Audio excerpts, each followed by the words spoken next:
말씀은 사도행전 10장 14절에서 16절입니다.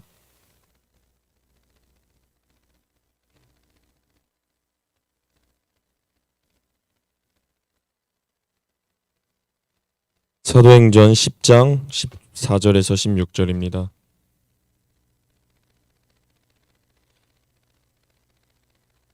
한 절씩 교독하시고 마지막은 다 같이 읽으시겠습니다. 베드로가 이르되 주여 그럴 수 없나이다. 속되고 깨끗하지 아니한 것을 내가 결코 먹지 아니하였나이다 한데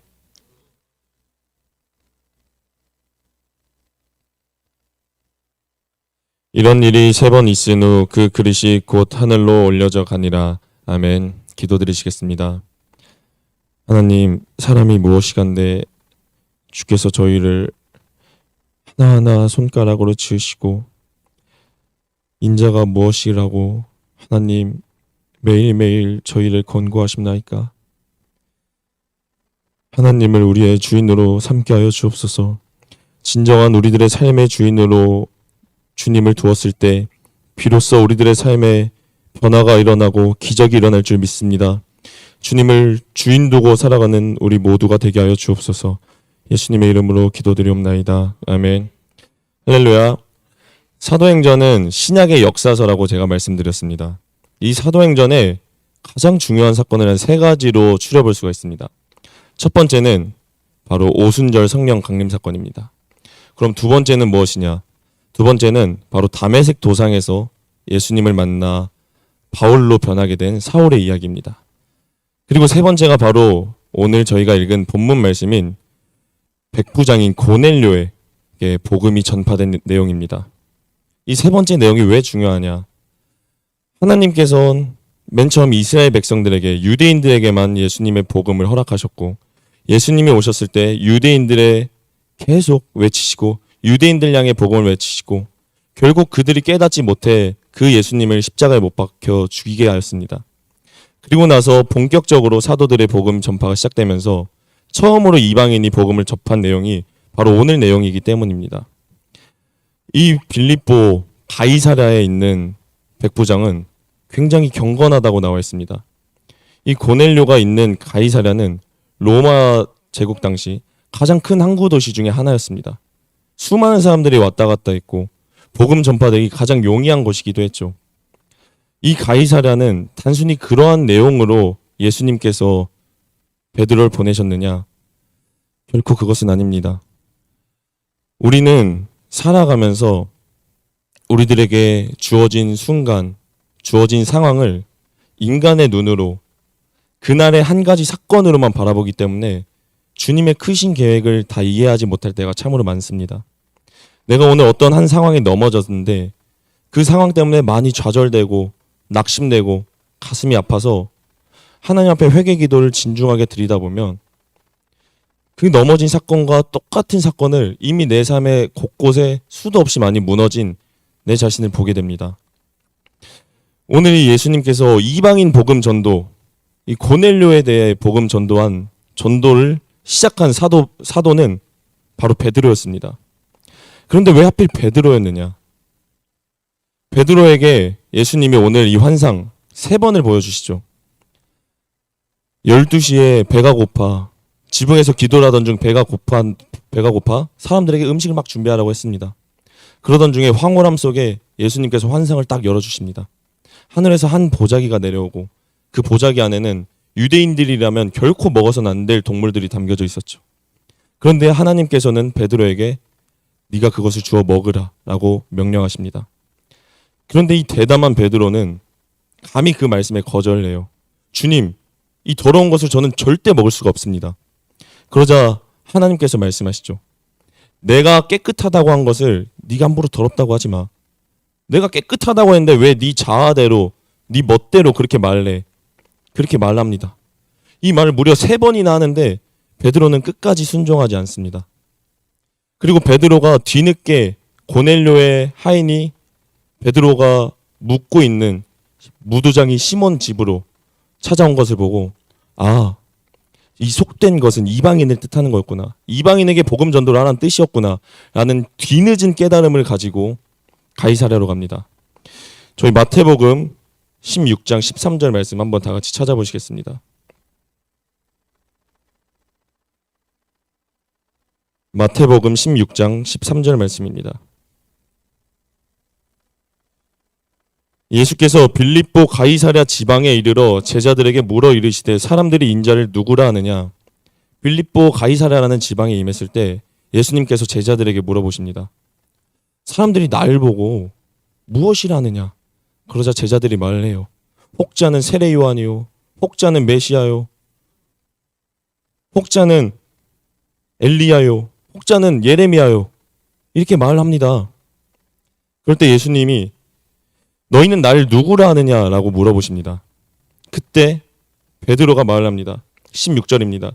주는 그리스도시요 살아계신 하나님의 아들이시나이다. 이 고백을 했던 장소입니다. 이 고백을 한 요한의 아들 시몬에게 예수님이 그에게 이름을 붙여주십니다. 내가 너를 베드로라 하겠다. 내가 너를 반석이라고 칭하겠다. 앞으로 너의 그 반석 위에서 교회가 세워질 것이다. 예수님이 가이사랴 지방에 임했을 때 베드로에게 명령을, 그리고 그곳에서 축복을 주셨어요. 너의 이름을 베드로라고 지은 이유는 반석이야. 너의 몸 위에서부터 교회가 생성될 것이고 복음이 전파될 것이야. 이런 베드로에게 오늘 예수님이 다 부활하시고 난 이후에 하나님은 베드로에게 3번의 환상을 보여주십니다. 영시예배를 올 때 저 같은 경우는 대부분 2가지의 부류로 제가 영시예배를 찾아오게 되더라고요. 첫 번째는 바로 제가 세상에 취한 상태로 오는 것입니다. 그것은 세상적인 직업에 취해 있을 수도 있고요. 어쩌면 친구들과 노는 문화에 취해 있을 수도 있고요. 어쩌면 내가 게으름에 취해서 하루 종일 미디어만 하다가 취해서 올 때가 있습니다. 그리고 2번째는요. 제가 주님 일에 취해서 올 때입니다. 제가 직장에 있든 무엇을 하든 사람들이랑 놀든 그 마음속에 항상 어떤 영혼을 향한 기도나 내가 하나님 앞에 더 겸손하게 살아야지 하는 긴장감으로 살아갈 때, 그럴 때 올 때가 있습니다.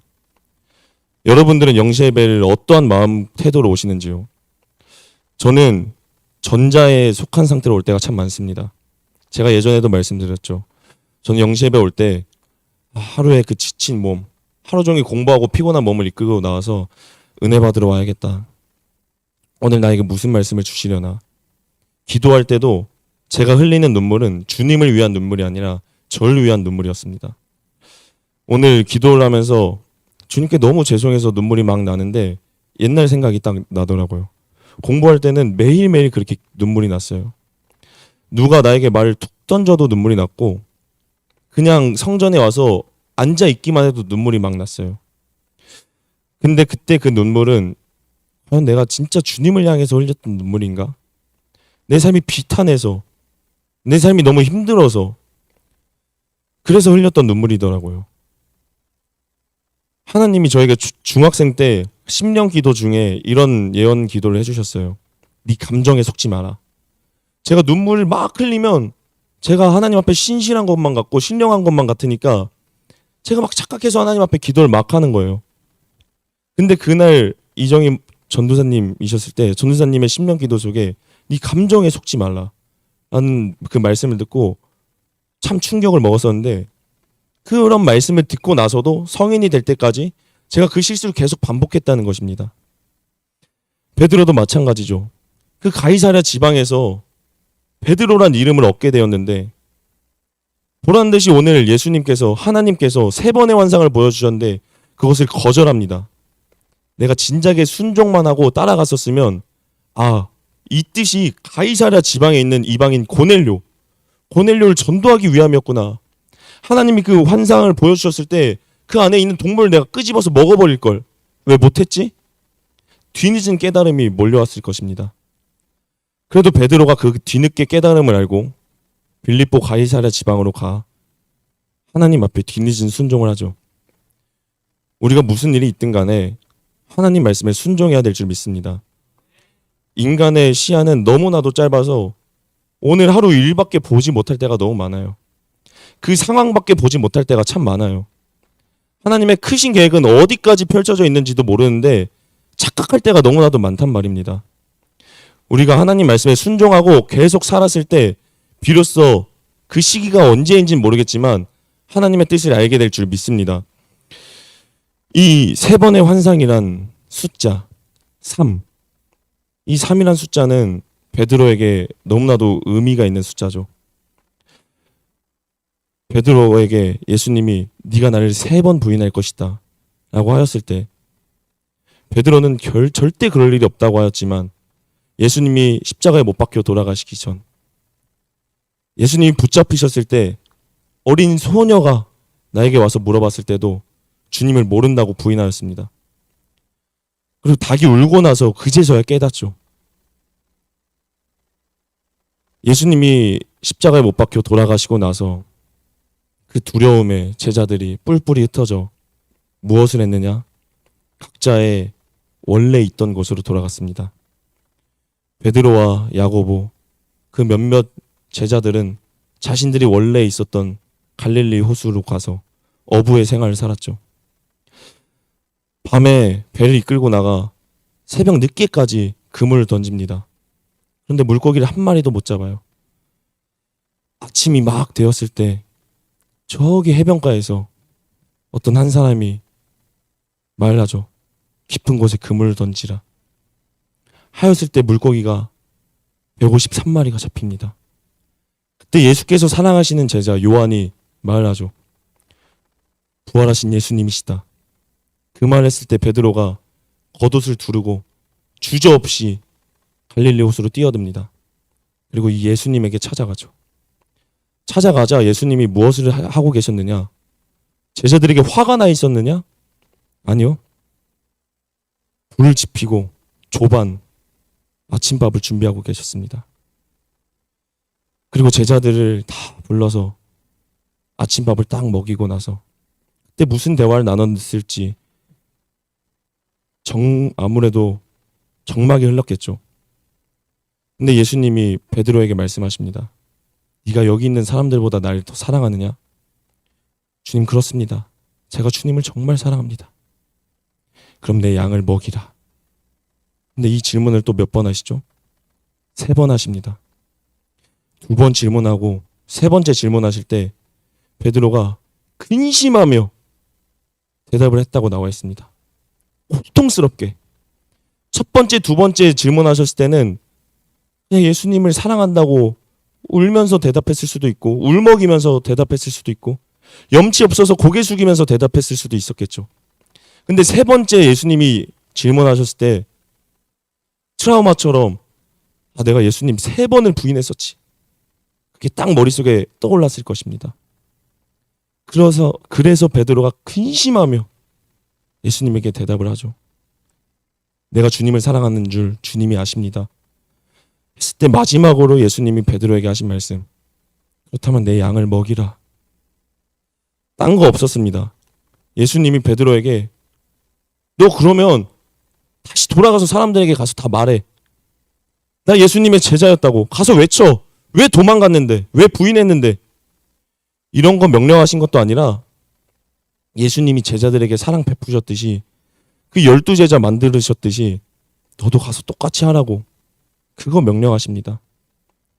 이런 감동적인 상황을 겪고 나서도 오늘의 이 3번 환상을 봤을 때 베드로는 또 불순종했었어요. 끝까지 안 먹는다고 했었어요. 이게 사람입니다. 우리가 아무리 하나님이 첫 번째 사건, 두 번째 사건을 주셔도 미련하게 계속 넘어지는 게 사람입니다. 그런데 다만 다른 점은 베드로는 아마 그 예수님을 향한 죄송한 마음을 평생 가지고 살았을 거예요. 오늘 한 청년의 권면이 있었습니다. 그 청년을 권면하던 도중 제가 속으로 그런 생각을 했어요.